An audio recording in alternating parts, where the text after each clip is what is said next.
जो pizza mart channel चल रहा है टीवी में क्या चल रहा है? तो उसमें बाबा का जो क्या चल रहा है? पिज्जा मार्ट चैनल जो टीवी है ना, टीवी टेलीविजन, हाँ उसमें सीन आता है बाबा का, शिव बाबा का। तो बिंदु के रूप में आता है, तो वो बिंदु स्पार्किंग देता हुआ मतलब जड़ प्रकाश के रूप में आता है वो। तो वास्तव में बाबा का यहाँ प्रकाश स्वरूप है। कौन सा सीरियल है?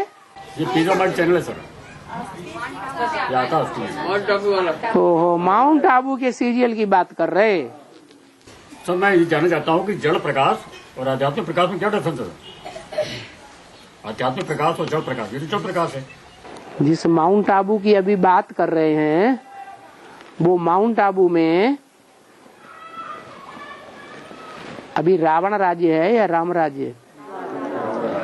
रावण राज्य। तो वहाँ की टीवी की बात क्यों कर रहे हैं? वहाँ की टीवी बात ही कर रहा हूँ मैं ये कह रहा हूँ। वो टीवी आप देखते हैं अभी भी?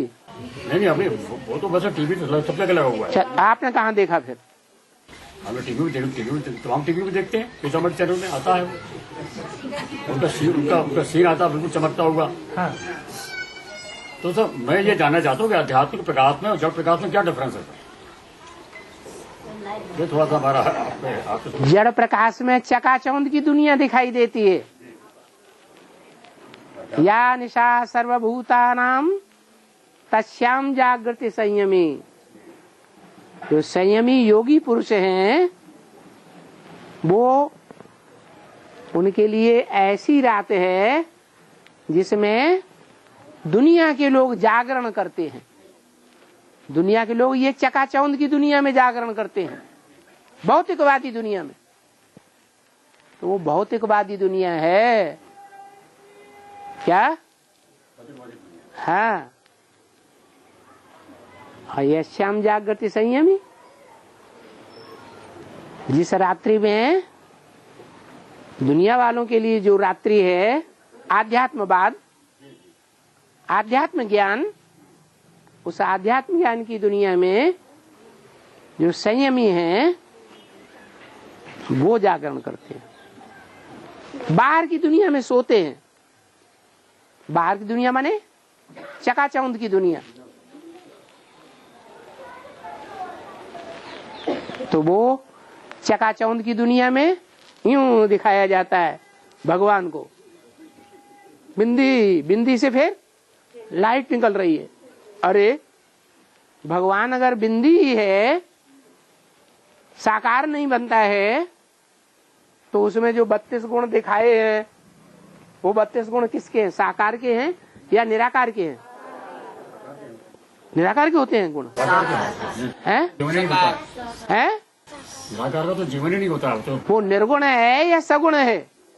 निराकार वो तो निर्गुण है, उसमें न गुण है न अवगुण है, वो तो गुणों से परे है। साकार में गुण होते हैं और साकार में ही अवगुण होते हैं। जो साकार है वो लिंग रूप में दिखाया गया है, और उसमें जो बिंदु है वो शिव है। वो शिव ज्योति बिंदु उस साकार में बड़े रूप में प्रवेश है। वो जो बड़ा रूप है वो ज्ञान का भंडार है, ज्ञान का सागर है, ज्ञानमान सरोवर है। उसका जीवन शीशे जैसा है, जैसे शीशे में आर पार सब दिखाई पड़ता है। ऐसे ही जो ज्ञानमान सरोवर है, ज्ञान सागर है, उसके ज्ञान जल में सब कुछ पारदर्शी दिखाई पड़ता है। मिट्टी का नाम निशान नहीं है। इससे क्या साबित हुआ है कि जो प्रकाश का ज्योति बिंदु दिखाया गया है, जो प्रकाश का ज्योति बिंदु दिखाया गया है, वो सिर्फ प्रकाश मात्र ही है या प्रैक्टिकल में ज्ञान का प्रकाश देता है? प्रकाश मात्र है, वो प्रकाश मात्र है, ज्ञान का प्रकाश नहीं देता। देता ज्ञान का प्रकाश। ज्ञान के प्रकाश के बगैर वो ज्योति बिंदु समझा जा सकता है? ज्योति बिंदु तक कोई मनुष्य आत्मा ज्ञान के प्रकाश के बगैर पहुंच सकती है? तो ज्ञान के प्रकाश देने वाला स्वरूप क्या है वो पहचानना जरूरी है, या बिंदु को पहचानना जरूरी है? बिंदु को क्या पहचानेंगे? ये भी बिंदु, वो भी बिंदु, वो भी बिंदु, हम भी बिंदु, तुम भी बिंदु। बिंदु तो सब है, तो सब भगवान है क्या है? नहीं, यही अंतर है। नहीं समझ में आया?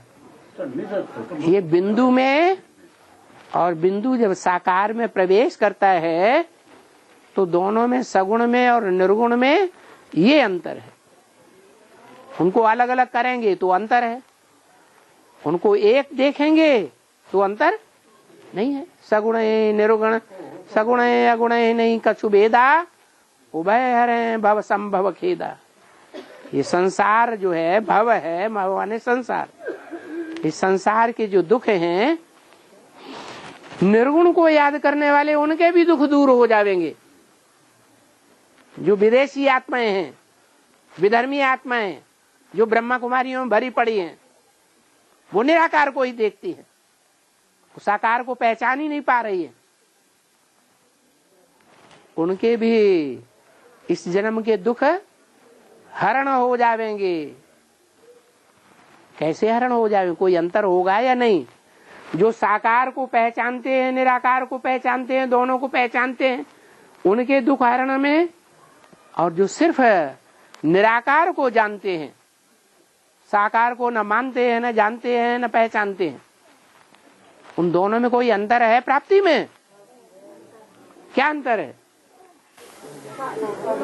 हैं? साकार में पहचानते हैं, उनको क्या प्राप्ति होगी? उनको मतलब जीते जी दुख होगा, जीते जी जीवन मुक्ति मिलेगी। और जो नहीं पहचानते हैं साकार को, सिर्फ बिंदु को देखेंगे, देखने में रुचि है, उसको ही प्रकाश स्वरूप समझते हैं, प्रकाश का भंडार, अंतर समझते ही नहीं, तो वो जीवन मुक्ति नहीं पाएंगे। जीवन में रहते रहते स्वर्ग का अनुभव इस जन्म में नहीं करेंगे।